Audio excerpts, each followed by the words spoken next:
let's make a start. I'll just quickly run through what I'm going to be using today, and then I'll show you the card that I'm going to be basing today's on. It's going to look a little bit different, but sort of the same. So let me just switch my foiling machine on while we're talking. So I'm using the 3D Boxes foiling plate. I'm also using my very favouriteest texture stamps, but I might also use these two little stamps here. I might not use them both, I might just use one of them, but this was one of the first sets that Lisa bought out. These little stamps here sort of tend to get forgotten, so I'm using these two and the big sort of coffee stain. Well, I say big, it's not really big, it's only that size, only diddy, but it does what I want it to do, so I'm using those. I'm also using the foiling plates, the Butterflies foiling plates. Now I've already done the butterflies because they're a bit more fiddly and they take a little bit more time, so I've already cut these out. Then obviously I've used the dies from the butterfly embossing folder set. I'm also using the modern berries because they just fit what I wanted to do today, really. And I'm sort of chopping them up a little bit, so I'm using those. They are still in stock, $19.99, but there are 6 dies in there. You get a left and a right for each piece, and I think that's a really clever idea. I'd love to see a left and a right of each piece, because, you know, we don't all make cards going one way, do we? I think that's a cracking little set. I'm using the nested torn edge circles, so I thought I'll give these a workout today, because I don't use them nearly as often as I should do, really. And they're a fabulous set. There is a definite match on them, so it's not sort of a random fit. They do sort of line up. I'm just popping my plate on my machine just for my plate to warm up. I'm just going to pop these on my foil plate just to warm up a little bit. So these are the circles that I've cut, and then I've also cut a larger one for these to sit on, so that I've got like a double circle, if you like. So if I just pop these on while we're just going through what I'm using, and then these will be done then. It's the one thing I don't like, is the amount of static, and your card pieces tend to move a little bit. So I'll just pop that on there and leave that for a couple of seconds. So yeah, there is a definite match on these. If I just quickly show you, I'll take them out of here and they'll probably be able to see better. So if I take these out two, you will see that there is reference points that you could look at. So there's this one here, so you've got a pointed in bit and a pointed out bit with a straight edge, and then round here you've got sort of like a double point that's coming in, and that's the same on every die. So when you come to line them up, if you look for those reference points, you'll be able to line them up perfectly and they will look right. Otherwise they might look a little bit odd. I mean, it's up to you. If you want them to look odd, you can do. They'll look equally as good, but if you want to line them up perfectly, that's the things to look for, okay? And then I might use either one of these, not in their entirety, just a little piece of it, but I haven't decided on that yet, so I'll just put those to one side. But I wanted to pick them out just to say you don't have to use the whole thing. You know, if you wanted to just use a piece of this as a background, you could peel it off and just sort of hold it. I don't think I've taken this off here, so it might take me a while to peel it off, but if I peel that off there,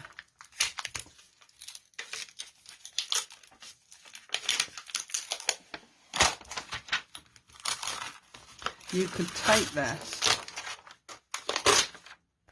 and just fold it and ink it up, and then just use that piece that you've inked. You don't have to use the whole piece. You know, it's a clever way of using the stamp without having to use the whole lot. And I know some people struggle getting a perfect image please don't look for a perfect image with stamps like this, because I doubt whether you'll ever get one, because of the way they're made and because of the way because of what they are. They're sort of more or less designed to look a little bit more shabby chic, shall we say. So, you know, you can use little bits of it. You don't have to use the whole lot. So I won't put that back on there in case I go to use it. Okay, so this is the card we're doing. Hi Sam. Because this was the card that I was supposed to show you at the end of the last video when I did all the foiling, and I totally forgot. So I put it on my photograph to go with the video, and it's nice to see Sam here because Sam asked me if I could do a run through of how I'd made it, so that's why I've chosen this today. So let me just run these through so that I can get this and I can turn this off then. So if I just whip that out, run that through my die cutting machine, so bear with, and then pop that back. Make sure it's taken, don't do that. Computer screen keeps switching itself off and on. Right, turn that off, and then we can just peel this away from here. Oh, I love this plate. This has got to be my favourite. I adore it. I just think it's brilliant. It's so simple, but so fabulous. Do you know what I mean? And I appreciate that hot foiling isn't for everybody. And I know it's not the cheapest option. But I think, personally, for me, I think it gives you the best finish. Yes, you can use cold foils. You can use the laminator type foils. But I think the hot foils give you the best finish ever, okay? And what's the point in spending a lot of money? Because let's face it, foiling machines aren't cheap, are they? Why would you spend a lot of money on one or two different machines and then get annoyed with it, put it in a cupboard and just leave it? I know we all do that from time to time, but oh, please don't. Please just get it out and play with it. You really will fall in love with it. Freudian slip there. You will fall in love with foiling, I promise you. It's just incredible. So this is where we're headed, but today's is going to look slightly different. Okay, so I'll just put that to one side. And then this is the card that I've sort of started to put together. So I've cut a piece of black card. This is an 8x8 card. And I've cut the piece of black just slightly smaller than the 8x8. And then I've cut the piece of white ever so slightly smaller. I think I did 7 4/8 or something like that. Instead, I think this was 7.5, and then this is 7 4/8, just so that I've got the tiniest black frame around that piece of white, because I think it really lifts it. Okay, so this is my blank canvas. Let me put these together first so that I can just put these to one side. So these are my circles that are going on my card.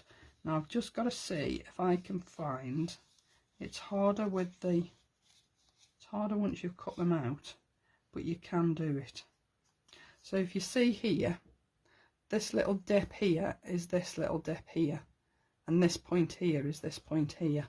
So if you find one reference point, you will find that all the others just sort of follow suit. Okay, so I'm just going to put my glue on the back of that. There we go. And then I've got to find my reference point again now, which I think is there. That's about right. And then just set that central on that piece of card. Don't worry about any overspill, it dries clear anyway.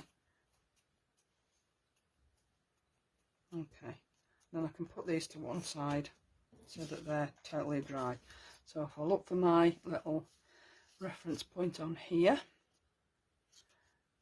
see, the smaller the circle gets, the harder it gets to find your reference point. but you can still do it. I think that's right. So that's about there.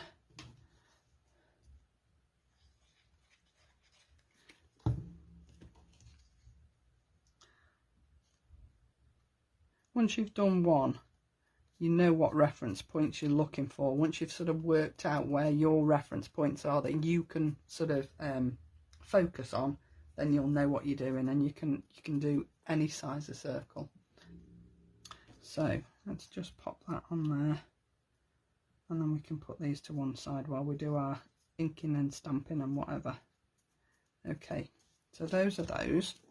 Now then, whatever you do here is absolutely, totally personal choice. If you look at the blog regularly and you go back to the 19th of October on Project Wednesday, our lovely Sue did a mixed media butterflies card, which is similar to what I've done, but I've taken her idea and I've adapted it to suit what I wanted to do. So yeah, I've sort of looked at Sue's tutorial, which is fantastic, and if you haven't looked at it, please do, because it is really informative, and it's such a clever card. It looks totally different to mine, because I've used foils here, whereas Sue's used colour. So do go and have a look at it. All you need to do now is work out where you want your stamping to be and what you want that stamping to be. It's totally personal choice, how you set it out, what you use, absolutely. So what I'm going to start with is the script stamp from the texture set, because I can and I like it, running out of space. So I'm using Lisa's Cloud 9 because it's a fabulous ink pad. I will use a block. I don't normally, but I just usually stick it to the back of my fingers and just do it that way, but we will use a block. We'll try and be a bit more professional today, and we will use a block.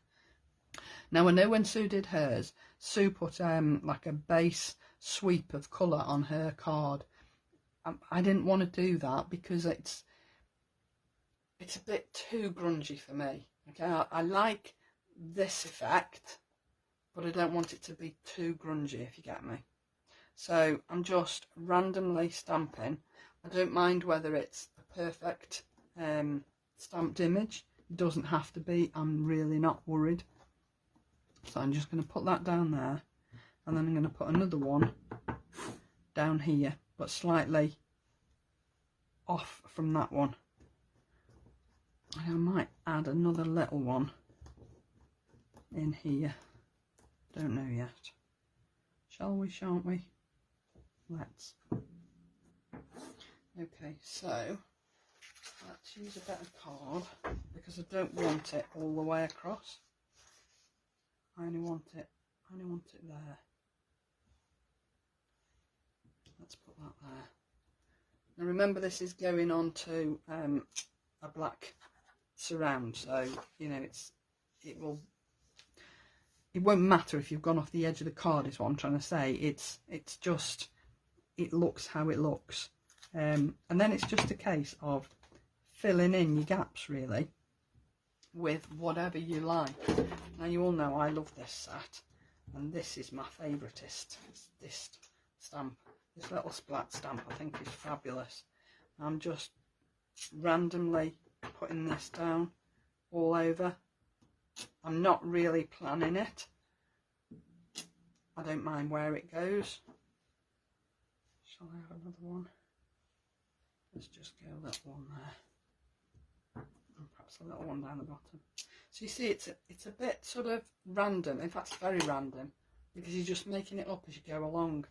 If you don't want it to be quite this stark, you could use a grey ink pad if you wanted to. I just think it looks good in black, and when you've got your circles, that white will sort of make these circles stand out a little bit. Well, that was my thinking anyway. So then I'm going to use this fabulous little coffee stain. Now I know Sue used the postcard stamp as well, because I know Sue used a little part of it. She used the actual postmark, I think, which I thought was a really cool idea. So we'll go with that as well and just randomly place it. It doesn't have to be perfect. It's perhaps a little bit dark, this ink pad, but it's just a fabulous ink pad to use. Now I know Sue used the floral set. They're out of stock, and I didn't want to use too much stuff that was out of stock, to be honest. So I decided not to use that. And then I'm going to come on with this little beauty. These little stripes, I think, are just fabulous. And all I'm going to do is I'm going straight up the middle of this card, one after the other, so they sort of follow on. And I've got a line. You can't really, I don't think you can tell it's one little stamp repeated time and time again. I just think it's a really cool way of adding a bit of detail. So you see, it is really totally random. So I'll just flip that off there a second and use the other little one. This little sort of hash marks. I like this. This is fun. You can just let yourself go with stuff like this. Okay, so I think I'm going to leave the stamping at that. I'm not coming all the way over the card because I wanted to leave this piece here. Not for anything in particular, really, just because I didn't want to fill the whole of the card. Do you know what I mean? I just wanted something to look a little bit different. So let's put the ink pad to one side, and then we can just, shall we add this down now and then work on the rest? I think we will. So where have I put my card? So there's my base card, and then this is just going to sit on here. Now you see already, because you've got that little black frame, I think that really lifts that card. You don't need much to sort of focus the eye, I think is what I'm trying to say. Right, let's just pop this down on here and make sure that we've got a little black frame all the way around. Perfect. Like that. Now we can add all our other embellishments. So this one is going up here with this one here like this. Okay, and then this is going down here. So really all my decoration is over this side of the card, and that's because I just want the sentiment to sit this side all on its own, possibly with one butterfly, but we'll see in a minute. So let's stick these down. Now I've already put my pads on the back. I need another box of my little 3D pads because they've run out. So hurry up and get them back in stock, please, Lisa. Need some more. Okay, so those two are going there like that. And then this one is going down here. Now already, or shall I put it over here? Oh, decisions. Where shall I put it? I think we'll put it this side, you know. Yeah, we will. We'll put it there. And then you can see a little bit more of the stamping. Okay. So, behind this, on this one, I used the hearts from the Simply Heartfelt set. And I used one of the dies and just cut it all down, just to use little bits behind my circles. And I'm going to do exactly the same again, and I'm going to use the modern berries. So because I want this to sort of sit behind, but I don't want an awful lot, I've cut it down, because you can, you know, the simple thing is you can do what you want with these. They just look amazing however you use them. So let's just chop that down there and pop that there, and then we can do the same with this one. Oops. I'll pop that down there. So there's two together there. So you've got a left and a right and a small and a large. I will glue these down in a minute. And then we can take little bits off here. They're just perfect to cut down. Because what I don't want to do is end up with die cuts hanging off the edge of the card, and it's just about breaking up that black and white. So put them where you want them, do exactly what you want to do with them. It's just about breaking up the black and white behind these circles. So just play, just have a play and work out what you want to do, where you want to put them, and just go for it. See, what I should have done really probably was put these down before I put my circles down, because I've got one big sticky pad on the back of the circles. Just a couple of seconds now, sorry, not sure why it does that every now and again now, but hey ho. So I might take some of that away. There might be a little bit too much, I don't know. What do you think? Do you think there's too much going on there? Let's have a look at the butterflies before we decide. So I'm in a purple theme today, can you tell? Purple jumper, purple modern berries, purple nails, for which I apologise because I should have redone them and they look awful, and purple butterflies. This purple foil is amazing. So I'm just shaping those leaves so that the butterflies aren't totally flat. Okay, and then I'm just going to bend them up at the body so that there's some shape there to them. Now there is a larger butterfly, but I didn't really want to go with the very large one because I didn't want it to overpower the card, if you like. So I stuck with the smaller butterfly. Come on, you. Oh no. It's a little plug on my glue gel. Never mind. It's come off, so. I mean, I like this stuff. I shall be gutted if ever I can't get any. I shall have to make Lisa do a 3D glue gel. You're listening, Lisa? Okay, so I'm going to pop that one there.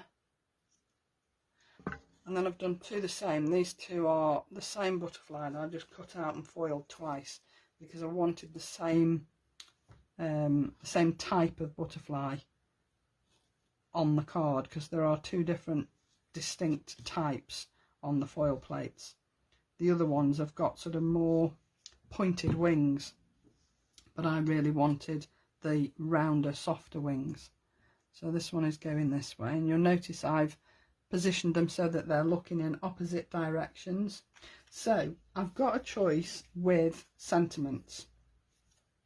Now I can use these. I could put more than one sentiment on if I wanted to, or I could just go with, I did have a plain happy birthday here somewhere. What have I done with it? There it is. So I could go with a larger one, which is going to sit over my circles, and I think that will sort of spoil it a little bit if I just bring it down into shot better. So I thought I could probably get away with two smaller ones. See, I'll probably move that around there somewhere. So I could put two sentiments on here. What do you think? I think the smaller ones look better than one large one. What do you think? I just think it's, if I put a bigger one on here, I think it will draw the eye away too much from the main card. Okay, so what I'm going to do is I am going to put two down. Prefer the two smaller ones. Yeah, me too, Sam. I'm going for the smaller ones. So we're going to put this one up here where I've got that smudge mark on my card so you can't see it. There. And then this one, I really should take the ink off the back of my fingers, rather, so I don't keep getting it on my sentiments. And I'll put that one down there. like that. Now, I could add a butterfly up here, but I'm not going to. I'm going to add this butterfly over here, that way, I think, just to tie it all in and sort of balance the card a little bit. I'll glue all these little bits down in a little while, and I don't think I'm going to use that many. In fact, I probably won't. I will only use a few, because I don't want it to be too busy with the purple bits over and above that stamping. I want the stamping to be able to be seen, but not be too in your face, if you know what I mean. Now, I know there's nothing on here, but I don't think that matters. I think that sort of, I don't quite know how to put it into words, but I think it's okay not to have anything on there. Okay, so there's my card, which is loosely based on this one, which again is loosely based on the one that Sue did for our Project Wednesday on the blog, 19th of October. So go and have a look at Sue's, because Sue's is quite different to what I've done today, but fabulous. You know, I think the foiling on these lifts these cards no end. I mean, who wouldn't be happy to receive cards like that? I just think they're just that little bit different. Do you know what I mean? It's just a way of making a card look a little bit different, but equally as beautiful. So I have to say, a little bit addicted to foiling. So, you know, if you're looking for inspiration, at Lisa Horton Crafts on YouTube, please subscribe. That way you won't miss anything. Thanks for joining me, everybody. See you Thursday. Bye now.